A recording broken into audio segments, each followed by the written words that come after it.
Былтыр алынған жаңа үйдің біраз ескі қысқысын жөндеп, тазалап, кей жерлерін сүрдіріп ретке келтіру керек еді. Оған менде уақыт жоқ, әрі бір өзім шамам келмейді. Ел аузында Құлбазар аталып кеткен жерге бардым. Көлікті көргеннен ентелеп, 5-6 жігіт көліктің терезесіне жабыса кетті. Не жұмыс аға?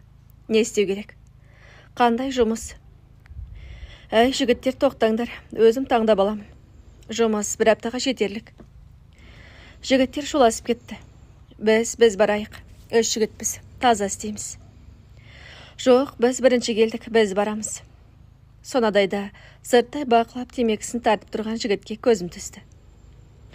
Шулап болыңдашы дегенде сынайық қарап отыр. Бауырым, бері жақындашы. Ой аға, ол түрмеден шыққан, адам өлтірген. Оны қайтесің? Жігіттердің біреуі мысқылдай айтты. Тіксініп қалдым. Бірақ шешінген содан тайынбас, әрі жүзі жылы көрінді. Сөйлесіп көрейін. Асықпай басып келді. Ассалаумағалейкум, не жұмыс аға? Әлейкум салам. Жаңадан үй алған, ретке келтіру керек. Әзірге ешкім тұрмайды. Соқ түскенше реттеу керек. Түсінікті. Көрмей, бағасын айта алмаймын. Атың кім? Жиенбай. Атан қойғаны. Қазір мұнда есім сирек қой. Оны білмедім ағасы. Бір өзіңе мына бем ауыр болады. Аға, мақұл десең, ініміз екеуміз істейміз. Тым шама жетпей жатса адам алармыз. Келіскен бағаға істейміз. Үйді көрейік. Келіп көріп бағасын келістік. 2 аптада бітіреміз, асықтырмайсыз аға. Апыл-ғұпыл істеп қаша жөнелетін адам емеспін. Ертең кездескенде бетіне бассаң, намысыма тиеді деген соң, осы жігітке беруді жөн көрдім. Жарамайтын шығарсыңдар, қонып істесең де болады деп, сол жігіт қонып, інісі үйінен барып келіп істейтін болды. Жұмыс басталып 2-3 күннен соң келдім. Өте тиянақты, әрі жылдам істеп жатыр. Жарайды ау деген кірпіш, ағаш темірлерін бір жетке шынай берген. Тағы бір байқағаным, телефон шықлау жоқ. Жұмыс істеп асын ішіп, жуынып, шайынып, демалып алады екен. Адам сөйлескенше, жылқы кісінескенше демей ме? Біраз сөйлескен соң, әлгі жігіттің білімі, пайымы, жалпы деңгейі мен ойлағаннан да әлде қайда жоғары екенін түсініп, әрі таң қалып, әрі бір жаққа қызылып та қалдым. Мен бұны кәуділгі өмірден орнын таба алмай, ары кетсе, такси немесе құрылыстан басқа нәрсені түсінбейтін адам деп ойлаған едім. Бірақ сотталған, адам өлтірген деген сөздер ойымнан шықпай қойды. Әр келгенде сұраймын деп, бірақ неден бастарымды білмей, жарайды. Кейін сұрармын деп кетіп қалушы едім. Жұмыс 12 күнде бітті. Келіскен сомадан сәл артығымен төлеп, қош айтысып шығарып салдым. Өткендегі сұрақ сол күйі ішімде қалды.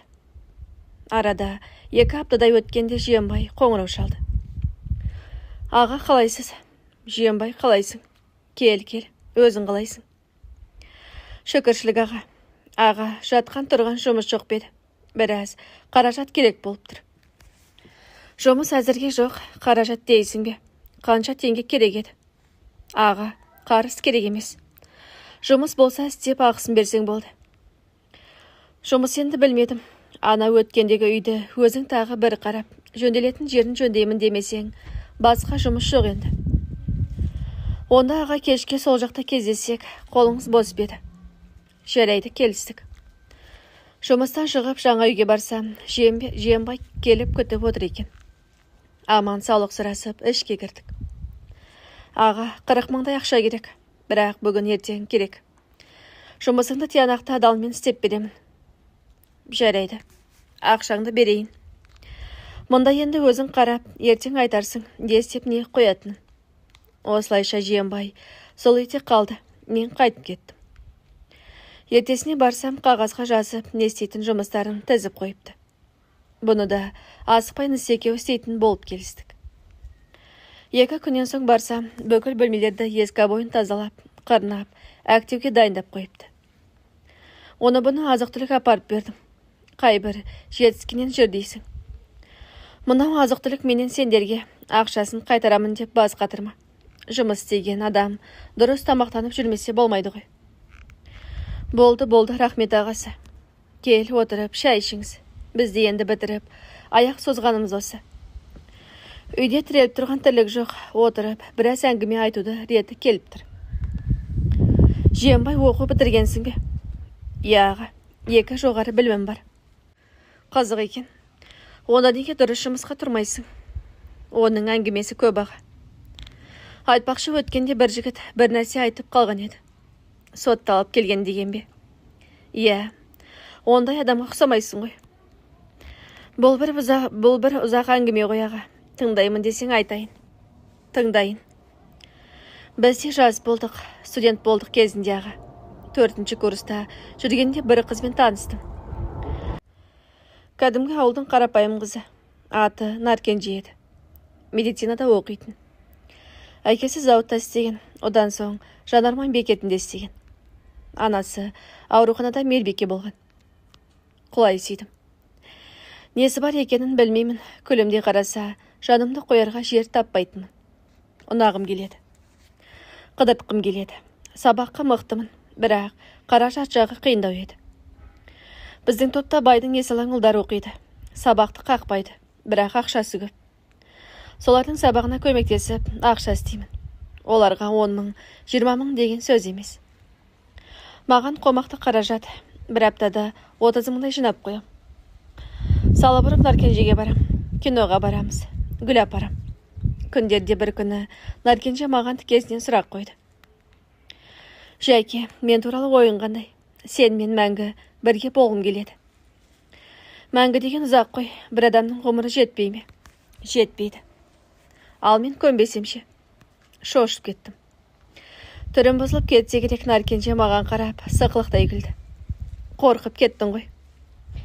Я, қорқып кеттім. Маған жар болмайсың ба сонда? Жәке, мен сендікпін. Бірақ бұл сенің нәпсіңе жол ашылды деген сөз емес. Үйленеміз, үй боламыз. Бәрі ретмен болғанын қалаймын. Жүрегім орнына түсті ғой. Әлбетте күнім. Олай болса, маған бұлай ақша шаша беруді қой. Киноға бармағаннан өлген адамның боласын көрмедім. Қазірден бастап ақша жинай бер. Ертең үй боламыз. Берса, бала шағаларымыз болады. Сол кезде ақша керек болады. Осылайша біз үйленеміз деп уәделестік. Мен ақшамда Наркенже айтқандай жинай бастадым. 5-ші курста жүргенде Наркенженің мінезі өзгере бастады. Шақырсам шықпайды. Шықса тек үндемей отырады. Бұрынғы Наркенже емес. Тұйық. Сұраймын, айтпайды. Біреу мазалап жүрме, әлде үйде бір қиын жағдай болды ма? Біле алмай дал болдым. Құрбыларынан сұрайын десем, оғанда ыңғайсыз. Өзіне сенбегендей болам ба дедім. Осылай дал болып жүргенде бір құрбысы маған өзі шықты. Жәйке, қалайсың? Жақсы, кім екен? Мен Аяу, Наркенженің құрбысымын. Бір әңгіме бар, кездесейік. Алып ұшып, айтқан жеріне бардым. Қысқасы былай, Наркенже соңғы кездері қатты өзгерді. Мен оның себебін білетін сияқтымын. Жанынан шықпай жүрген бір доцент жігіт бар. Өте нашар жігіт. Общем, абай бол. Қаным басыма шапты. Номері бар ма? Я, міне жазып ал. Номерін ала салып әлгі сүмелекке телефон шалдым. Бірден әңгімеге көшіп, сөйлесуге шақырдым. Әлгі сүмелекті шақырып алып сөйлестім. Кісі болып, адаммен сөйлескісі келмейді. Тіпті әрі берден соң өзіме атылып, қоқан лоқы көрсете бастады. Онсыз да жарылуға дайын тұрған басым шықшыттан бір салып талдырып тастады. Отырған кафе у-шу болып, әдегенше полиция келе қалды. Не керек? Айқай шу, ары жазу. Кім кінәлі деп жүріп, роводыға сүйреледі. Әкенің сол салада істейтін жақын досы бар еді. Амалдап, соған хабарластым. Ол кісі Астанада үлкен қызметте екен, бірақ қоңыраумен шешіп, сол күні-ақ босатып жіберді. Бірақ көңілім көншімей қойды. Мынау сүмелек еш нәрсе айтпайды. Таяқ жеген соң, енді тіпті айтпайтын шығар. Не істемек керек? Ар ойланып, бері ойлап, бұны аңдымаққа бекіндім. Бәрібір Наркенже шықпайды. Мына айуанды аңдып көрейін. Қызықтың көкесі келесі апта басталды. Біресе бір қызбен, біресе басқа қызбен. Күнде әйтеуір біреуін құшақтап жүреді. Ұстазбын деп қымсынып жүрген жоқ.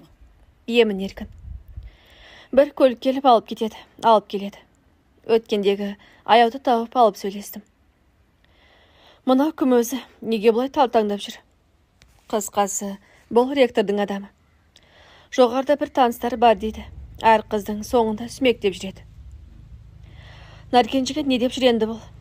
Наркенжіге ырбыңдап тисе деді. Тиіскен еді. Ол оңдырмай елдің көзінше шапалақпен тартып жіберді. Содан бері өшігіп алды. Бар сабағына кедергі болып жүр. Сөзі өтетін лектордың бәріне айтып, өйт-бөйт деп қинап, мазалап жүр. Біз деканатқа да ректорға да кірдік. Бәрі осының сөзін сөйлеп, бізді бет бақтырмайды. Солай. Жарайды, бір амалын табармын. Енді не істеймін деп басым қатты. Бұл бәлеге тағы ұрынса, бұл тағы жазады. Өткендегі көке көмектесіме жоқ па белгісіз. Өзің сотқар екенсің десе не деймін? Ар ойлап, бер ойлап, нағашымның құрдасы, бұрын бандит деген аты бар. Бірді екілі отырып келген ағаға хабарластым. Болған жайды толық айтып бердім. Үндемей тыңдап, жарайды. Өзім хабар айтам, хабарда бол деп шығарып салды. 3 күннен соң хабарласып, тез жет деп адрес берді. Барсам, алақтатып бәлкі сүмелекті отырғызып қойған. Жанында өзі сияқты түрінен адам қорқатын 2 досы бар. Мен барған соң аға ана сүмелекке қарап тұрып, қасқасы бұлай, мынау менің інім. Егер тағы да алдыма сен туралы айтып келсе, менен жақсылық көтпе. Сосын, полицияға жазам деп әуре болма. Ол жақ менің өз үйімдей. Ал шыққан соң сенің қолыңды, қолыптыңды бот қылып жіліктеп, ата-анаңа жіберем, үлкен пакетке салып. Түсіндің бе? Анау алақ-жұлақ етіп басын изеді. Түсінсең, құры көзіме көрінбей. Анау тапырақтай қаша жөнелді. Аға маған бұрылып. Мен адам танимын. Мынау таза гниті, шірік. Бұл бір күні болмаса бір күні иттік істейді. Қызыңды бұдан алыс жерге алып кет. Менің саған ағалық ақылым деді. Тәке Наркенжіге тарттым. Ойым басқа қалаға оқуын ауыстыруға көндіру еді. Наркенжі солық отырып тыңдады. Жәйке, маған ренжімеші, мен өзім хабарласам. Дәл қазір бір нәрсе айта алмаймын. Сыртқа шықсам 2 полиция көтіп тұр екен. Үстіңізден арыз түсті тағы да. Оңбаған ит екен мынау деп ойладым ішінен. Не арыз? Өлтірем деп қорқытыпсыз ғой әлгі доцент жігітті. Жала жауып жатыр. Дәлелі бар ма екен? Полицияның біреуі қолымнан ұстап шетке шығарды. Інім, сөзің дұрыс, ісің дұрыс, жігіт сияқтысың ғой. Мынау сорлыдан аулақ жүрші. Бұл осындағы бір жігіттің үстінен арыз жазған. Иттің иті. Жарайдағы, бірақ мен бұған ләмдемедім. Сөйте ғой бауырым. Бұны мен өзіміз сөйлесеміз. Сонымен мен бұны ары қарай аңдай бастадым. Қысқасы, бір ай аңдып жүргенім бұл сол оқу орында жеңгеті екен. Қыздарды келістіріп үлкен қызметтегі ағаларына апарады екен. Белгілі ғой, кейбір қыздар ақша үшін кейбірі сабағын реттеу керек. Ал кейбірі пәлен танысым бар деген сөз үшін барады екен. Оның бәрін сол жердегі бір қыздан естідім. Қынжыла отырып айтып берді. Ата-анасы бұл қызға ақшалай көмек бермек түгілі өз күндерін зорға көріп отыр екен. Бұдан кейін тағы да 5 бала бар. Амал жоқ, қыз жұмыс істеп, әке шешесіне көмек береді. Оқу жайына қалады. Бірақ диплом алу керек. Осылайша әлгі сүмелектің қолына түсіп қалған. Және ондай қыздар аз емес дейді. Естігенімнен шок болып мен қалдым. Наркенжені қалайда болса бұл тұңғиықтан шығаруым керек. Тағы да Наркенжеге бардым. Шықпайды. Кешке дейін күттім. Кешке шықты. Жәке, мен өзім хабарласам. 1-2 күн мұрсат берші. Наркенже, басқа қалаға кетейікші. Оқуды ауыстырып аламыз. Мен де сенмен бірге ауысам. Өзім хабарласам жәке. Наркенже ілбіп ішке кіріп кетті.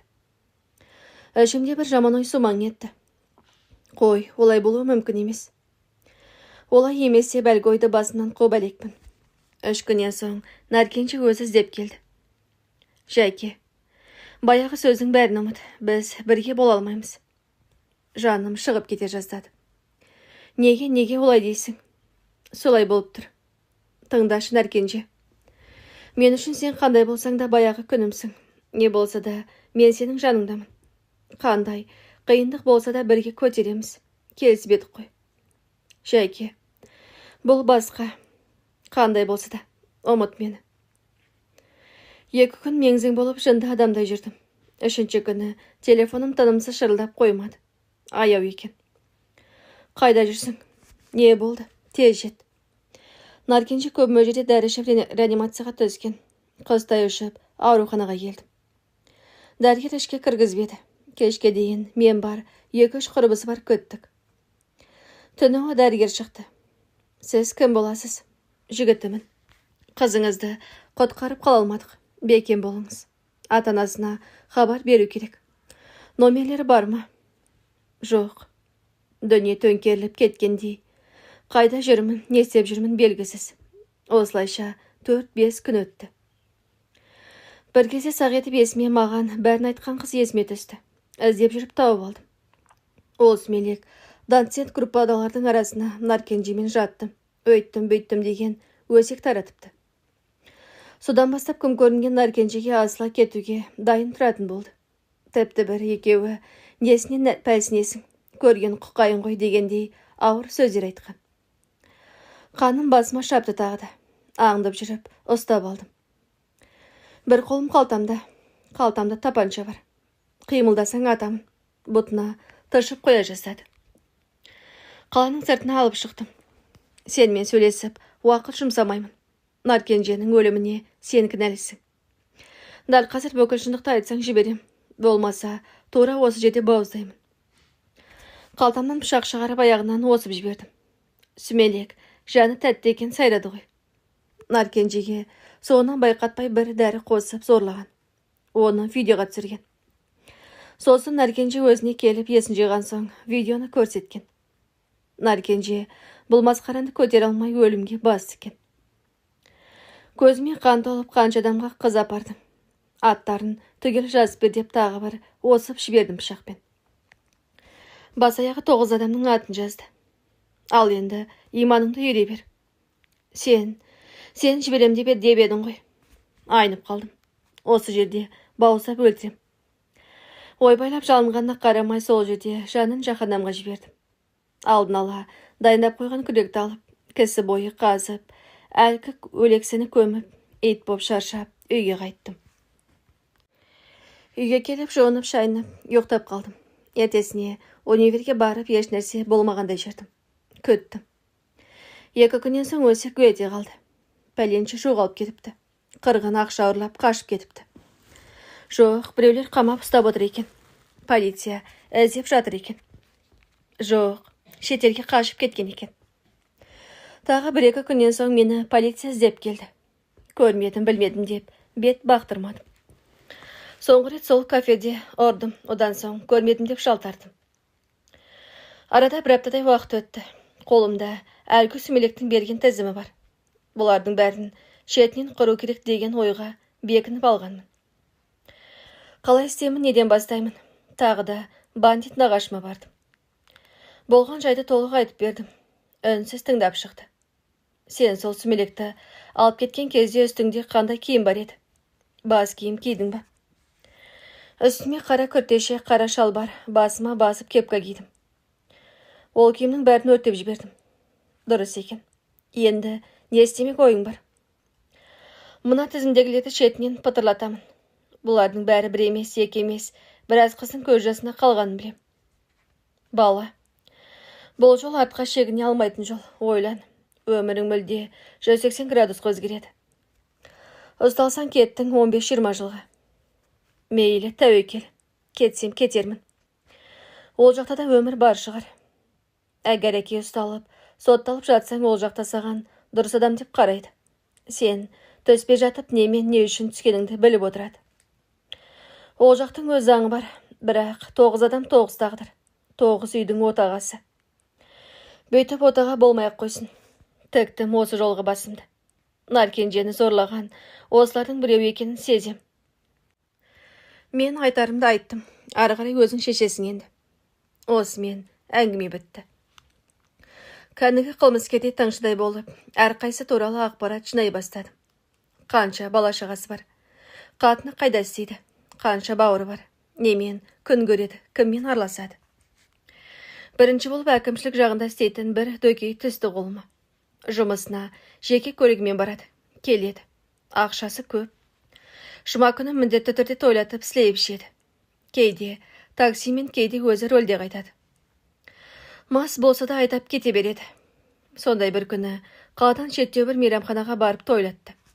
Артынан таксимен аңдып отырдым. Түнгі 2-ге дейін тойлатты. Бір ойым, тек жанына ешкімді ертіп шықпаса екен деп отырмын. Түнгі 2-ден аса талтаңдай шықты. Сағатына қарады. Ар ойланып, бер ойланып, қолын бір сілтеп көлігіне беттеді. Пультпен есігін ашқан кезде артқы есігінен сыбетіп салонға кіріп, алдыңғы орындықтың артынан бұға қалдым.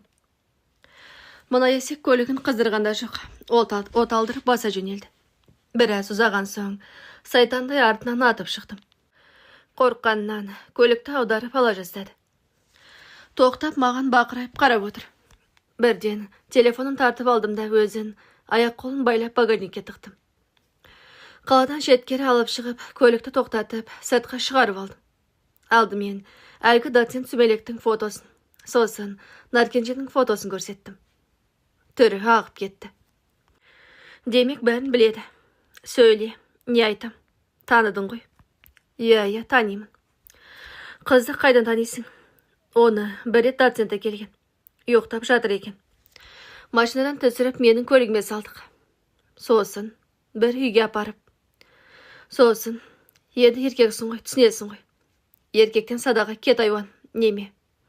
Сенің 16 жасар қызың бар, 10-шы сыныпқа өтті. Пәленше мектепте оқиды. Көздері бағжаң етті. Қазір сол қызыңды әкеліп көзіңше зорлаймын. Жоқ. Қыздың не кінәсі бар? Найсап, Наркенженің не кінәсі бар еді? Ол енді студент қой, уже еркек көрген. О, күйдіргі, найсап айуан. Сенің қызыңда бір күні болмаса, бір күні еркек көреді. Жоқ, өтінем, тек қызыма тиіспеші. Неге? Екінші қызың бар емес пе? Оны да зорлаймын. Сенің көзіңше шыңғыртып тұрып. Құлың болайын, жалынам. Қыздарыма тиіспеші. Жарайды. Тағы бір жол бар. Қазір көлігіңе отырғызып, сені тірідей өртеймін. Бірақ қыздарыңа тиіспеймін. Келсейікші, менде ақша деген жетеді. Бәрін саған берем. Қайдан алдың онша көп ақшаны? Ұрладың ғой, солай ма? Жоқ, ұрламадым. Өзім жиған ақшам. Қала сыртында үйің бар. Астанада 2 пәтерің. Қалада 3 дүкенің бар. Қайдан алдың бұнша дүниені? Сені бәрібір тауып алып түрмеге тығады. Менің де іздейтін бауырларым мен достарым бар. О, найсап неме. Мені қорқытпақшысың ба? Жатқан жеріңде итше тепкіледім. Қолымды байлап, тепкілеген қатындық. Еркек болсаң қолымды шеш. Қаным басыма шапты. Мына боққарын менімен төбелеспекшіме сонда. Жарайды, қолын шештім. Атыла кетті. Көзіме қан толып алған аямай ұрдым. Біраздан соң жылай бастады. Сонда да тоқтамадым. Әбден ұрып қайтадан байлап тастадым. Біраз дем алып, рөлге отырғызып байлап тастадым. Қалтасындағы бүкіл ақшасын сыпырып алдым. Сосын көліктің бензобогын ақтарып, ішінен біраз бензин алып, салонға әбден шаштым. Анау жылап жатыр. Бензин әбден сіңген соң, көліктің бір терезесін ашып, өзім сыртқа шықтым. Ал Құдайға сенетін болсаң, иманыңды үйре бер. Бір шетке шығып, темекі шегіп тұрмын. Бір темекі тартайыншы, бір тартсам болды. Соңғы тілегім ғой. Асықпа. Қазір түтінге де темекіге де қарық боласың. Темекімді шегіп болып, тоқылын сөндірмей, көліктің терезесінен атып жібердім. От бірден бұрқ етті. Бактегі бензин 3 секунд өткенде жойқын қатты жарылыс болды. Көліктің төбесін айырып тастады. Үндемей рюкзагымнан таза киімдерімді алып киіп, ескі киімді отқа лақтырдым.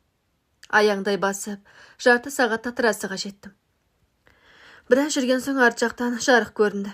Қол сермеп едім, тоқтай қалды. Қалаға ма? Иә, отыр. Қалаға жетіп үйге келіп, телефонымды өшіріп ұйықтап қалдым. Тағы 8 адам қалды. Таңда тұрып универге кеттім. 2 күннен соң полиция тағы да іздеп келді. Әлгі немені іздеп жүр екен. Өмірімде бірінші рет көріп тұрмын, танымаймын. Полиция маған сынай қарады. Кеше алдыңғы күні қайда болдың? Универден ауырып келіп жатып қалдым. Кім дәлелдей алады? Пәтердің иесі біледі, сол кісі көрді. Жарайды, қаладан алысқа кетпе, хабарда бол. Тағы да 1 апта өтті. Келесі құрбандығым қызметте бір креслода отыратын біреу болды. Жеке үйі бар. Жағдай деген айналып кеткен. 4 күн аңдыдым. Кешкі сағат 5-те қызым мектептен әкеледі. Қатыны жұмыстан өз көлігімен келеді. Мұнау кешкі 6-7-де үйіне шығып досына барады. Екеуі азма сыралатып, оннан аса үйіне қайтады. Гаражға көлігімен кіріп, ар жағынан есіктен өтіп үйіне кіреді. Бір реті келген күні көлігін жабуды ұмытып кеткен кезде көлігіне мініп алдым. Бір уақытта шықты әйтеуір, аңыранып оталдырып үйіне жетті. Енді гаражға кірген кезде басынан қолымдағы балғамен періп қалдым. Сылқ етіп талып түсті. Ары-бері жұлқылап есін жиғызып алдым. Сосын доцент жігіттің Наркенженің фотосын көрсеттім. Көздері бағжаң етіп түрі ағып кетті. Болды, белгілі таныды екеуінде. Танисың ба? Иә. Қанша рет болдың мына қызбен? 1 рет. Басқа қанша қызды зорладың? Зорламадым, өздері. Келісіммен. Сонда сен студент қыздар саған өліп ғашық болды дегін келіп тұрма? Жоқ, енді ақысын беріп. Сен үшін барлық нәрсе сатылады ма? Енді ақшасына келесе сатып алуға болады ғой. Сенің өмірің менің қолымда. Сатып ал. Ақшасын берсең тірі қаласың. Қанша? $100 миллион. Ана сорлының түрі ағып кетті. Ондай ақшам жоқ. Онда өлесің. Басынан балғамен тағы бір беріп қалдым. Көлікті оталдырып, гараждың есіктерін жауып өзім сытылып шығып жоқ болдым. Угарный газға уланып, 10 минут өткенде аут болды. Үйге келіп, жатып ұйықтап қалдым. Таңертең тұрып, фотосалонға барып, телефонымдағы барлық фотоларды топ-тура шетеден шығартып алдым. Сосын телефонның ішіндегі барлық фотоны жойып, сындырып лақтырып жібердім. 2 күннен соң полиция тағы іздеп келді. Періште қаққан екен. Келе сала бірден телефонымды сұрады. Сындырып алдым дедім. Қайда тастадың? Қоқысқа тастадым. Өзі ескі телефон еді, басқасын аламын. Мынау жөндеуге келмеді деп ойладым деп ақталдым. Полиция маған сынай қарады да тағы да. Бала, отпен ойнап жүрсің. Осымен тоқта енді. Мен түсінбеген сыңай таныттым. 4 күн өткенде тағы бір құрбандықты аттандырдым. Оны да өз көлігіне мінгізіп кәуіп қылып қойдым. Тағы да полиция. Бұл жолы кәдімгідей ровдыға алып кетті. Тергеуші үнсіз келіп қарсы алдыма отырды. Темекі ұсынды. Біреуін алып тұтаттым. Әскерде болғансың ба? Иә. Әке шешең бауырларың бар ғой? Иә.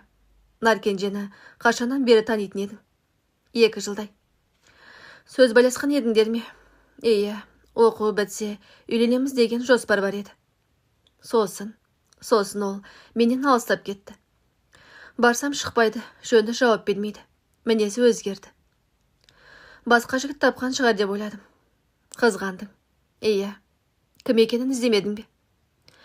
Жоқ, маған деген сезімі қалмаса, оның жігіті кім екенін қайтем. Доцентпен араңда не болды? Доцент Наркенжеге тиіскен деп естідім. Шақырып, жігітше сөйлестім. Мұрнын боздым. Жағын сындырдым. Иә, жағынан ұрдым. Талып қалды. Содан кейін көрмедім оны. Енді, үйленуді ойлап жүрсің бе? Иә, үйлену керек. 1-2 қызбен сөйлесіп жүрмін. Нақты әлі шешім қабылдамадым. Доцент араласатын 3 адам қайтыс болған. Естідің бе? Жоқ, қайдан естимін? Өзін біреу ұрлап кеткен дей ме, шетелге қашқан дей ме? Солай естідім. Басқасынан хабарым жоқ. Қазір саған нақты тағылатын кінә жоқ. Бірақ күдіктілер тізіміндесің. Қаладан кетуге рұқсат жоқ. Мына 2 қағазға қол қой. Болды ма? Иә, әзірге боссың. Ровдадан шыққанымда артымнан біреудің сүмеңде беріп келе жатқанын байқадым. Білмегендей үйге келіп жатып қалдым. Сонымен артыма аңдошы түсіп, артық қимыл жасай алмай қалдым. Бірақ аңдошыны алушы алмай қоймас демекші, бұның да есебін таптым. Бір таныс жігіттермен келісіп, анау аңдошыға соқтығып, ерегісіп ұстап қалуын өтініш қылдым. Сабақтан шыққан соң өзім белгіленген жолмен кеттім. Арасында байқатпай қарап қоям. Бір кезде таныстар шығып, анау аңдошымен ілінісіп, ерексе кетті. Жанжал айқай шығарып, қол сермепте үлгерді. Сол сәтті пайдаланып, менде сып беріп тайып қалдым. Келесі құрбандығым бүгін балыққа шығу керек болатын. Қиыны, жанында бір досы бар. Артық адам куәгер, оны қалай құртам, қалай құтылам, басым қатты. Ақыры хлороформмен ұйықтатып тастайын деп шештім. Екеуі балыққа шыққан сәтін аңдып, артынан ере бердім. Қас қылғандай біреуі екіншісінен ұзамай бірге жүрді де қойды. Амал жоқ күттім. Бір кезде жанындағы досы дәретсіндіруға шықты. Аңдып келіп, тол сыртынан қылқындыра аузы мұрнына дайындап қойған шүбелекті баса бердім. Сылқ етіп ұйықтап кетті. Сол-ақ екен, сыртымнан қараң еткен бір нәрсені байқап, бұғып үлгердім. Басымның үстінен арматура темір асылдай өтті. Мен бұларды аңдып жүрсем, бұларда мені көтіп, мені аңдып жүр екен. Қолыма түскен тасты жіберіп қалдым. Қай жеріне тигенін көрменім, тағы бір тасты зулаттым. Ыңқ етіп жерге құлады. Сөйлесіп, тәжікелесіп тұратын уақыт жоқ. Өзінің арматурасымен басынан екі бердім. Көзі айналып, шалқылай құлады. Қанындағы пышағын алып, кеуде тұсына екі ұрдым. Сосын апыл-ғұпыл қаша жөнелдім. Өйткені бұлар мені аңдыған болса, басқа да достары болу мүмкін. Сайсаланы жағалап, әудем жерге барып тың-тыңдадым. Адамдардың даусы шыққандай болды. Сол қашқанын қашып, жолсызбен шамалап қалаға тарттым. Көлік жүретін жолға шығуға қорықтым. Атымның машинамен іздедім деп. Біраз ұзаған соң біраз таныстан жолға қарадым. Ешкім жоқ сияқты. Аяңдап қала жаққа қарай жүре бердім. Бір уақытта автобус бекетіне жақын келіп, автобус күттім. Кешке жақын үйге жетіп, дымым құрып, шаршап, ұйықтап қалыппын. Содан тағы да бір апта үнсіз жүрдім. Бір күні сабақтан қайтып келе жатыр едім, бір-екі жігіт қатарласа берді. Біреуі көтешесін көтеріп тапанша көрсетті. Анау тұрған спринтерге мінесің қазір, деді сыбырлап. Қиқаңдасаң, осы жерде атып тастаймын. Амал жоқ, барып міндім. Ішінде бір кісі отыр. Жанында қарулы екі жігіт бар. Бірден таныдым. Тізімдегілердің біреуі. Кел, отыр. Иә, ғашығың үшін кек алып жүрсің. Үндемей отырмын. Қысқасы былай бала. Мен анау сүмелектер сияқты емеспін. Маған тісің батпайды. Бұл бірінші. Екінші, мен сенің қызыңа саусағымды да тигізген жоқпын. Мен алдырсам тек сол жолда жүрген, сол жолда ақша тауып, өз еркімен келетін қыздарды алдырам. Мен бұны сенен қорыққаным үшін айтып отырған жоқпын. Сені босқа өре болмасын деп отырмын. Ал қалған екеуін өлтіресің бе, қоясың ба, өзің біл. Екеу емес, төртеу. Сіз егер шын айтып тұрсаңыз, сізден басқа төртеуі бар. Ол кісі маған бір қарап, екі адамның атын жазып берді. Мәне, мына екеуі. Студент қыздарды алдыратын осылар. Ал анау, сен айтқан адамдар тізімге бекер ілініп кеткен адамдар. Доцент, жанын сақтау үшін далбасылап көп адам сатып берсем, құтылам деп ойлаған ғой. Доцентті, сен құртқаныңа күмәнім жоқ. Мына екеуін анық білемін. Студент жас қыздарды алдыратынын. Осыларды қинап көр. Тіпті саған көмекте бер алам. Полиция саған тиіспеді. Бір қоңыраумен шешеміз. Неге маған көмектескіңіз келіп отыр? Біріншіден, ол екеуі арсыз, намыссыз. Қасиет, намыс, еркектік дегеннен дым жоқ. Әрі қоян жүрек қорқақ. Екіншіден, сен құртпасаң оларды келешекте өзімде құртатын едім. Маған да зиян тиеді. Оны білемін. Доцентті құрту керек болып жүрген. Тым аты астамсып кеткен еді. Менің дұшпанымның дұшпаны, менің досым деген сөз бар. Сол логикаға сенсек, сен маған қазір доссың, ал енді боссың. Полиция әзірге саған тиіспейді. Көліктен түсіп үйге беттедім. Үйге келсем, әлгі полиция тағы келіп тұр екен. Қайдан келе жатсың? Универден. Қорғаушың мықты екен. Бірақ, не үшін істеп жүрсің бұның бәрін? Нені айтасыз? Жарайды, мойындамай-ақ қой. Бір күні ұсталарсың. Үйге кіріп ойландым. Мүмкін, осымен доғарсам бекен. Бірақ есімен Наркенже түссе, қаным қайнап шыға келеді. Жарайды, мына екеуін қинап көрейін. Осымен өзде бітер. 10 күнде тыныш жүрдім. Екі құрбандығым қызметте бір жерде істейді екен. Қаржы саласында мықты бір бастық екен екеуі де. Бұларды қалай қайда ұстаймын деп біраз басым қатты. Бірақ енді асуға болмайды. Әбден көрейін, қашан қайда баратындарын. 1-2 аптада еш ретін келтіре алмадым. Қалай аңдысам да болмады. Қорқып қалған ба, үймен жұмыс арасы тіпті жұма сенбі тойлатуға да шықпайды екен. Бір күні әйтеуір шықтау, сенбі күні 3 адам болып бір жаққа шығатын болып келісіп жатқан естідім. 3 болса шамам келмейді, не істеу керек? Ары-бері ойланып, нағашыма бардым. Осылай да осылай, аздап көмек керек. Тек ұстап алсақ болды, ары қарай өзім тындырам барлығын. Нағашым жаныма 2 жігіт қосып беремін деп уәдесін берді. Шыққан кезде қаладан шыға берсе ұстайтын болып келістік. Жолға кәдімгі кинодағыдай бір жүк көлігін көлденең қойып тастады әлгі 2 жігіт. Айналып өтетін жер жоқ. Артынан біз келе жатырмыз көлікпен. Амал жоқ, тоқтады. Ана 2 жігіт кәдімгідей кірісіп кетті. Айша жоқ, шеуінде байлап, матап жүк көлігінің бортына лақтырды. Жолдан шеткерлеу шығып сөйлесіп тұрмыз. Сөйлесіп анамына уақыт құртып қажеті жоқ. Бір-бір оқ сонымен бітті қылу керек. Негізі үшіншісі керек емес, маған керегі тек екеуі. Жарайды, өзің біл. Біз жылжиық. Жақсы жігіттер, көп рахмет. Сонымен үшіншісі көзі бақырайып не болғанын түсініп те жатқан жоқ. Анау екеуі ой байлап жатыр. Наркенженің фотосын көрсеттім. Бірден жалына бастады. Зорладың ғой? Жоқ, шыныңды айт. Білемін зорлағаныңды, мойында. Зорламадық, бәрі келісімен болды. Не келісім ол? Ақысын бердік. Сөйлесудің өзі желкенішті. Барлық нәрсені сатып алуға, тартып алуға, күшпен алуға, алдап алуға әбден құнығып кеткен. Мұна біреудің қызау, обал сауап, намыс, иман дегеннен жұрдай. Бұлардан не ұрпақ туады? Туса ұяда көргенін қайталайды да. Екеуінде сол жерде ана дүниеге аттандырдым. Үшіншісі көзі бақырайып дымы шықпай жатыр. Бала шағаң бар ма? Бар. Тірі жүргенін қалайсың ба? Ешкімге еш нәрсе айтпаймын. Бәрін түсіндім. Сені көрмедім. Болды, сұраған адамға жолдан ауырып қайтып кеттім дейсің. Түсіндім. Тура солай айтамын. Құры көзіме көрінбей.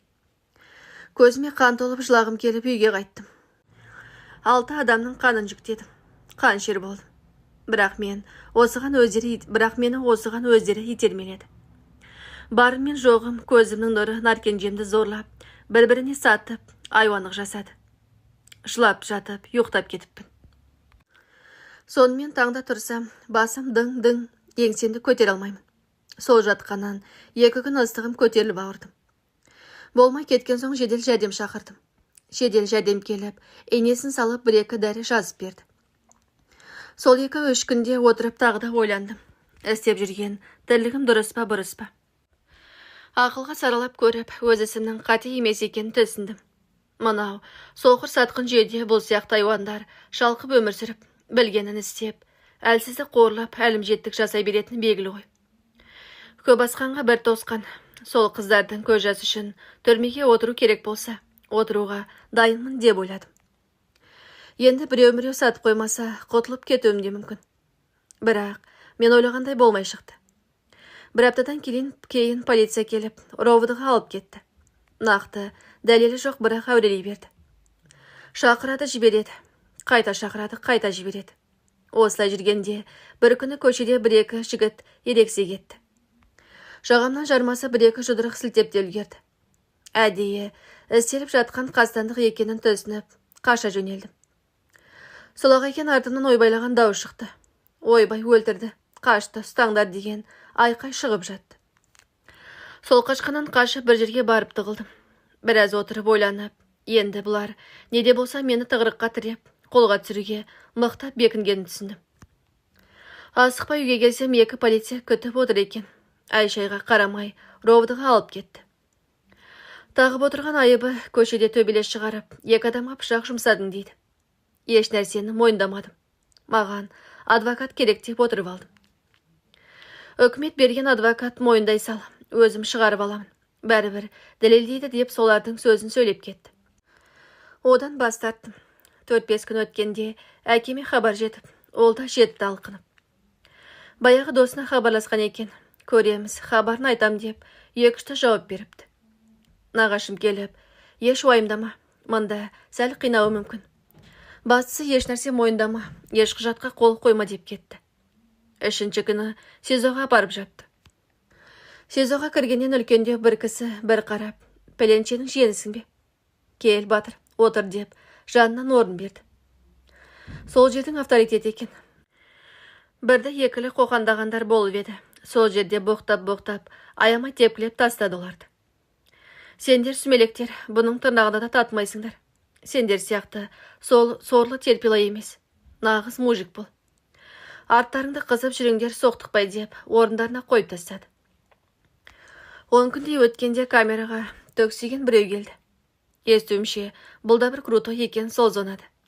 Келгеннен 3-4 күн өткенде әр нәрсені сылтауратып, маған соқтықса бастады. Авторитеттің қой дегеніне қоймай тесе берді. Ақыры қоймай, бірге бір шығатын болдық. Анау айтқандай мықты емес, еттігісте бір нәрсемен ұрып, пышақ шеге тығып алмаса.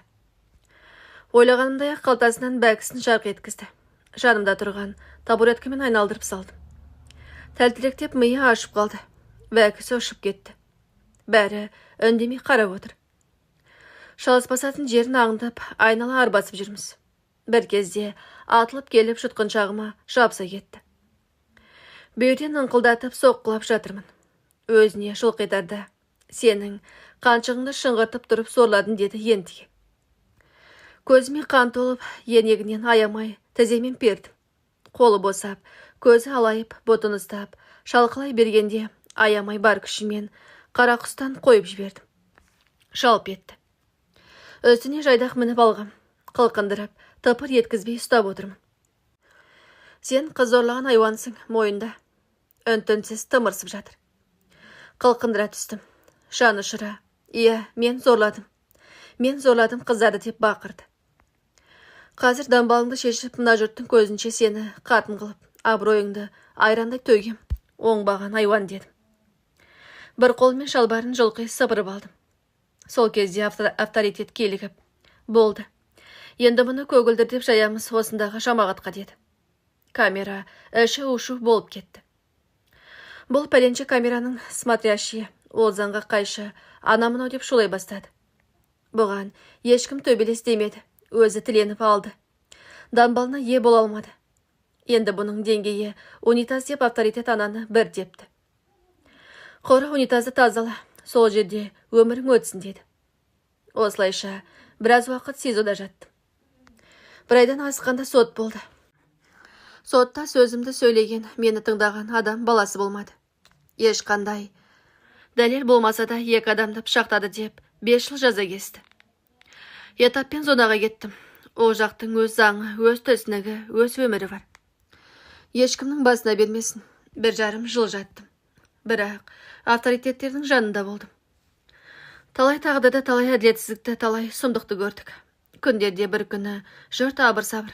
Не дейсің, тексеру келіпті деп, бастықтар сеңде соғылысты. 1 сағаттан кейін біздің камераға шырттай киінген 2 кісі кіріп келді. Бәріміз тік тұрмыз. Отыра беріңдер, жиенбай қайсың деді. Орнынан тұрдым.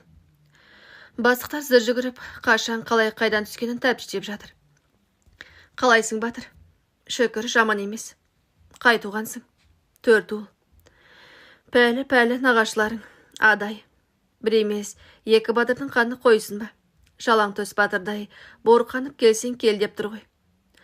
Оңбаспыз біз, осындай жастарымызды түрмеге тығып. Бастыққа бұрылды. Ертең түгел құжаттарын жинап маған келесің. Қашан, кім, не үшін соттады? Түгел әкел. Бастық ләббай деп сымдай тартылып тұр. 2 ай дегенде ісім қайта қаралап сараланып, әйтеуір бостандыққа шықтым. Есіктің алдында сүлектей қара Ауди тұр екен. Дәуде болса мені күтіп тұрған шығар деп ойлағаным сол, ішінен бір кісі шықты. Артқы есігін ашты, үнсіз отырдым. Бір ғимараттың алдына тоқтады. Жүр деді. Түсіп ішке кірдік. Баяғы мені іздеп түрмеге келген кісі екен. Сыйлы қонақ келгенде орнынан тұрып амандасты. Оны бұны әңгіме қылып біраз отырдық. Сен мені танымай түсінбей отырған шығарсың. Мен Наркенжені осыдан 6 жыл алдым. Әлі студент кезінде кездестірдім. Уыздай қыз еді. Мектепті енді бітіріп қалаға келген беті. Мәңкиіп, универді таппай вокзалда тұрған жерінен жеткізіп салған едім. Құлай сүйдім. Бірақ арамыз 12 жас. Өзіме де, өзгеге де қимадым. Кейде барып, жағдайын сұрап тұратынмын. Қиналсаң біреу сөйлесе, ренжітсе айт, қысылма дейтін едім. Ол мені ағасындай көрді. Сол ағам деген, маған деген бауырлық сезімін бұза алмадым. Сені сүйем деп айта алмадым. 3 жылдан кейін Астанаға ауысып кеттім. Қазір үлкен қызметтемін. Содан хабар ошарсыз қалдым. Жақында Алматыға арнайы іздеп бардым. Қайтыс болды дегенін естіп, түгел тексеру жүргіздік. Біраз адам сотталды. Сені зорға таптым. Аяу деген қыз болмағанда таппаста едім. Ал енді сен бостандықтағы адамсың. 3-4 жылда делоң архивке келеді. Сол кезде сотты болған деген ақпаратты жоямыз. Әзірге амалдай тұр. Тым болмаса 2 жыл тыныш жүре тұр. Мынау азмас қаражат, қатты қиналсаң хабарлас. Осылайша мен бостандыққа шықтым аға. Бірақ ішімде бір нәрсе өзгерді. Өзім сеземін. Тағы да осындай қыз зорлаған айуанды кезіктірсем, тағы да жанын жаһанамға жіберем, деп Жиенбай әңгімесін аяқтады. Арада 2 ай өткенде Жиенбайды таппай қалдым. Тағы 1 айдан кейін өзінен хабар келді. Аға, амансыз ба? Мен сол баяғы сөзімде тұрдым. Мына жаққа қайта келіп қалдық. Аманшылық болса жолығарымыз. Егер тағы 1 айуанды өлтіріп, тағы кетіп қалмасам,